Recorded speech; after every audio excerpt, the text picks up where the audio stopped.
நாளைக்கான வீடியோ தாங்க வந்திருக்கு. வீடியோ வந்து சூப்பரா இருந்துச்சு அப்படி தாங்க சொல்லணும். அதாவது சுடர் இருக்காங்கல்ல, அவங்களுக்கு வந்து நம்ம எழில் வந்து ஆசையா புடவையெல்லாம் எடுத்து குடுக்காரு அப்படி தாங்க சொல்லணும். கிட்டத்தட்ட வந்து அவங்கள வந்து ஏத்துக்கிற மாரி தான் காட்டிக்கிட்டு இருக்காங்க. அதெல்லாம் பார்க்குறப்போ சேனல மட்டும் மறக்காம லைக் அண்ட் சப்ஸ்கிரைப் மட்டும் பண்ணிருங்க. ஃபர்ஸ்ட்டு எடுத்தோனேயுமே வந்து நம்ம ராமையாவையும், எழிலையும் தான் காட்டிக்கிட்டு இருக்காங்க. ராமையா வந்து சொல்றாங்க, "எதுக்கு சார் சுடர் நெனச்சு ஃபீல் பண்ணிக்கிட்டு இருக்கீங்க? அவ என்ன நம்மகிட்ட வேலை பார்க்குற பொண்ணா? அவ வந்து உங்களோட ஒய்ஃப் சார். அதனால வந்து மனசுக்குள்ள எதுவுமே வச்சுக்க மாட்டாங்க. ஹஸ்பண்ட் அண்ட் ஒய்ஃப்குள்ள 1000 சண்டை வரும், 1000 சந்தோஷம் வரும். அதெல்லாம் வந்து கடந்து போகிறது தான் சார் வாழ்க்கை. இப்போ என்ன அவங்க வந்து உங்கள் ஒய்ஃபு. அதனால் வந்து அவங்கள சமாதானப்படுத்துறதுக்காக நான் ஒரு ஐடியா தரட்டுமா அப்படிங்கிற மாதிரி சொல்கிறாங்க. சொல்லுங்கள் ராமையா, எப்படியாவது வந்து அவகிட்ட வந்து சாரி கேட்டுறணும். என்னோடய மனசு வந்து குற்ற உணர்ச்சியாகவே இருக்குது அப்படின்னு சொல்லிட்டு அந்த இடத்துல எழில் சொல்கிறாரு. சார் இந்த உலகத்தில் புடவைய பிடிக்காத பெண்களே இருக்க மாட்டாங்க. அதனால் ஒரு புடவை எடுத்து கொடுத்துட்டு சிம்பிளாக ஒரு சாரி சொல்லுங்கள் சார் போதும். சுடர் வந்து புரிஞ்சுக்கிருவா அப்படிங்கிற மாதிரி சொல்கிறாங்க. ஓகே ராமையா, தேங்க்ஸ் இந்த ஐடியாவுக்கு. நான் வந்து உடனே வந்து சுடருக்காக ஒரு சூப்பர் புடவை எடுத்து அவகிட்ட வந்து சாரி கேட்கணும் அப்படின்னு சொல்லிட்டு அந்த இடத்துல அவர் வந்து சொல்லிக்கிட்டு இருக்காரு. இங்கிட்டு பார்த்தா நம்ம மனோகரிக்கு காட்டிக்கிட்டு இருக்காங்க. அவங்க வந்து அவங்களோட தெரிஞ்சவங்க யாருக்கோ ஃபோன் பண்ணி, ஏய் அந்த ஸ்வேதாவால் பெரிய பிரச்சனை ஆகிப்போச்சு, கடைசியில் அவளை நான் தான் போட்டு தள்ளிட்டேன், இந்த விஷயம் வந்து வேறு யாருக்குமே தெரியக்கூடாது அப்படின்னு சொல்லிட்டு அவங்க பேசிக்கிட்டு இருக்காங்க. பார்த்தா அங்கிட்டு கனகவல்லி அம்மா வந்து, ஏய் மனோகரி அப்படின்னு சொல்லிட்டு கத்துறாங்க.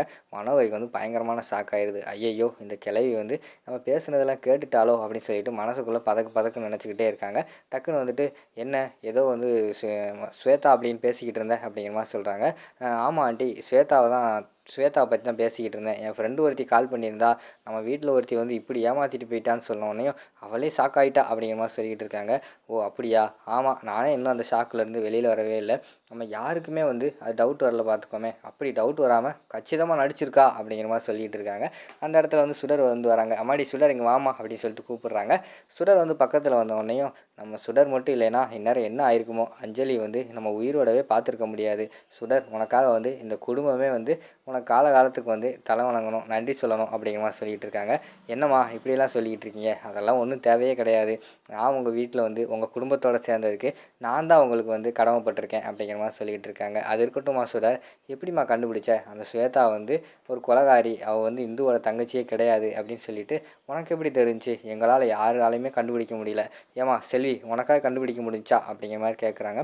இல்லைம்மா என்னாலே கண்டுபிடிக்க முடியல அப்படின்னு அவங்க சொன்ன உடனே சுடர் வந்து சொல்கிறாங்க, இதுக்கு எல்லாத்துக்குமே காரணம் நீங்கள் தாம்மா அப்படிங்கிற மாதிரி சொன்னோடனே, என்னது நாங்களா? நாங்கள் என்ன பண்ணோம் அப்படி சொல்லிட்டு கனகவல்லி வந்து கேட்காங்க. உடனே வந்து நம்ம சுடர் வந்து சொல்கிறாங்க, ஆமாம்மா இந்து அக்காவை பற்றி நீங்கள், எழில் சாரு, அதுக்கடுத்து இங்கே இருக்கிற ராமையா எல்லாருமே சொல்லி தான் எனக்கு தெரியும். அவங்க வந்து எவ்வளோ நல்லவங்க, எவ்வளோ நல்ல குணம் உள்ளவங்க, குழந்தையெல்லாம் எப்படி பார்த்துக்கிருவாங்க, இந்த குடும்பத்தை எப்படி பார்த்துக்கிட்டாங்க அப்படி சொல்லிட்டு நீங்கள் சொல்லி தான் எனக்கு தெரிஞ்சுச்சு.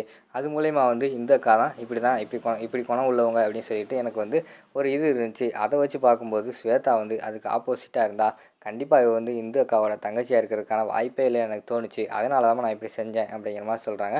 பாத்தியாம்மா, நாங்கள் சொல்கிறத கேட்டுட்டு நீ வந்து கரெக்டாக கண்டுபிடிச்சிருக்க. ஆனால் நாங்கள்லாம் இந்துவோடையே வாழ்ந்துருக்கோம், அப்படி இருந்து எங்களால் கண்டுபிடிக்க முடியலையேம்மா அப்படின்னு சொல்லிட்டு அவங்க பேசிக்கிட்டு இருக்காங்க. இது எல்லாத்தையுமே வந்து ராமையாவும் எழிலும் அங்கே சைடில் நின்று கேட்டுக்கிட்டு இருக்காங்க. உடனே எழில் வந்து, சரி ராமையா நான் ரூமுக்கு போகிறேன் அப்படின்னு சொல்லிட்டு ரூமுக்குள்ளே போகிறாங்க. ரூமுக்குள்ளே அந்த புடவையை வச்சுக்கிட்டே நின்றுக்கிட்டு இருக்காங்க. எப்படி வந்து நம்ம சுடர்கிட்ட வந்து மன்னிப்பு கேட்குறது, என்ன செய்கிறது அப்படின்னு சொல்லிட்டு அவங்க ஒரு பக்கம் யோசிச்சுக்கிட்டு இருக்காங்க. எப்படி கேட்கலாம் அப்படின்னு சொல்லிட்டு, சாரி சுடர், நான் வந்து உன்னை தப்பாக நினச்சிக்கிட்டேன், மன்னிச்சுக்கோ அப்படின்னு சொல்லிட்டு கேட்டு பார்க்காங்க. தனியாகவே அவங்களாட்ட நடித்து பார்த்துக்கிட்டு இருக்காங்க. இது சரியாக வராது. எழில்னா யார்? கெத்து. இப்படி வந்து பணிவாக கேட்க நல்லா இல்லையே, நம்ம கெத்தாவே கேட்போம் அப்படின்னு சொல்லிட்டு, சுடர் சாரி சரியா, இந்தா புடவை வச்சுக்கோ அப்படிங்கிற மாதிரி சொல்கிறாரு. இதில் ஒரு டேஸ்ட் இல்லை, உப்பு சப்பு இல்லாமல் ஒன்றுமே இல்லாமல் இருக்கே, ஒரு ஃபீலிங்ஸே இல்லையே, எப்படி அவகிட்ட கேட்குறது அப்படின்னு சொல்லி யோசிச்சுக்கிட்டு இருக்காங்க. டக்குன்னு பார்த்தா அங்கனக்குள்ளே வந்து இவங்க வந்துடுறாங்க. சுடர் வந்து, சார் இந்தாங்க சார் பால் அப்படின்னு சொல்லிட்டு கொடுத்துட்டு அங்கனக்குள்ளே ரூமெல்லாம் சரி பண்ணிக்கிட்டு இருக்காங்க. என்ன இவகிட்ட பேசவே முடியலையே அப்படின்னு சொல்லிட்டு யோசிச்சுக்கிட்டே இருக்காங்க. எப்படி தான் நம்ம பேசுகிறது அப்படின்னு சொல்லிட்டு யோசிச்சுக்கிட்டே வந்து மனசுக்குள்ளே வந்து ஒரு தைரியத்தை வரவழைச்சிடுறாங்க. சரி எப்படியாவது போய் நம்ம வந்து இது பண்ணுவோம், அவட்ட போய் மன்னிப்பு கேட்டிருவோம் அப்படின்னு சொல்லிட்டு புடவையை கொண்டு போகிறாங்க பக்கத்தில். திரும்பினோடனே, என்ன சார் சொல்லுங்கள் அப்படின்னு சொல்லி சுடர் கேட்குறாங்க. இல்லை சுடர், இந்த புடவையை கொண்டு போய் பீரோவில் வச்சிரு அப்படிங்கிற மாதிரி சொல்லிட்டு வச்சிடுறாரு. என்ன சுடரை பார்த்தா இப்படி பேசவே முடியலையே, என்ன பண்ணுறது அப்படின்னு சொல்லிட்டு அவங்க புலம்பிக்கிட்டே இருக்காங்க. சரி சுடர், நான் தூங்குறேன் அப்படின்னு சொல்லிட்டு தூங்கிடுறாங்க. காலையில் பார்த்துக்குருவோம் என்ன நடக்குது ஏது நடக்குது, காலையில் வந்து மன்னிப்பு கேட்போம் அப்படின்னு சொல்லிட்டு அவர் வந்து தூங்கிடுறாரு. காலையில் எழுந்திரிச்ச உடனே பார்த்தா சுடர் வந்து, சார் வந்து ஏதோ ஒரு கிஃப்ட் கொடுத்தாங்க, ஏதோ ட்ரெஸ்ஸு மாதிரி இருந்துச்சு, நமக்காக தான் எடுத்துகிட்டு அப்படின்னு சொல்லிட்டு பார்த்தா அது வந்து புடவை. பரவாயில்லையே, எனக்கு புடவை எடுத்துகிட்டு கொடுக்குறது யோசிச்சுக்கிட்டு இருக்கீங்களா, இருங்க கட்டிட்டு வந்துடுறேன்னு சொல்லிட்டு புடவையே கட்டிட்டு வந்துடுறாங்க. அத பார்த்தோனே எழிலுக்கு வந்து பயங்கரமா சந்தோஷமாயிருது. பரவாயில்லையே! நம்ம வந்து சாரி கேட்கலாம்னு நெனச்சேன். அவளே புரிஞ்சுக்கிட்டு புடவை கட்டிட்டாளே! சுடர் இந்த புடவ வந்து உனக்கு சூப்பரா இருக்கு அப்படிங்கிற மாரி சொல்றாங்க. என்ன சார் எனக்கே தெரியாம புடவ எடுத்துட்டு என்ட்ட குடுக்க முடியாம தவிச்சுக்கிட்டு இருக்கீங்களா? நானே கட்டிக்கிட்டேன் அப்படின்னு சொல்லிட்டு போயிடுறாங்க. அடுத்து பார்த்தா சுடர் நமக்காக வந்து இவ்வளோ வந்து சர்ப்ரைஸ் பண்ணிட்டா. நம்ம அவளுக்காக என்ன பண்ணலாம்னு சொல்லிட்டு யோசிச்சுக்கிட்டு இருக்காங்க. சுடர் வந்து பிறந்த நாளுக்கு எடுத்து குடுத்த ஷர்ட் இருக்குல்ல, அத போட்டுக்கிறாங்க. அத பார்த்தோனே சுடருக்கு வந்து பயங்கரமான ஷாக் ஆயிடுது. சார் இது என்னோட பிறந்தநாள் ஷர்ட்ல அப்படிங்கிற மாரி கேட்டோனே, ஆமா சுடர் இந்த ஷர்ட்ல எப்படி இருக்கேன் நல்லா இருக்கேனா? அப்படிங்கிற மாரி கேட்காங்க. சூப்பரா இருக்கீங்க சார் அப்படின்னு சொல்லிட்டு அவங்க 2 பேரும் சிரிச்சு பேசிக்கிட்டு இருக்காங்க. இந்த பக்கம் பார்த்தா நம்ம அபிய தான் காட்டுறாங்க. அபியோட ஃப்ரெண்டு வந்து அழுதுகிட்டே வராங்க. ஏய் என்னடி அழுதுகிட்டு வர? அப்படிங்கிற மாரி கேட்டோனே, ஏய் 12ஆம் பசங்க என்னை கிண்டல் பண்ணாங்கடி அப்படிங்கிற மாரி சொல்றாங்க. வா கேட்போம் அப்படின்னு சொல்லிட்டு போய் கேட்காங்க.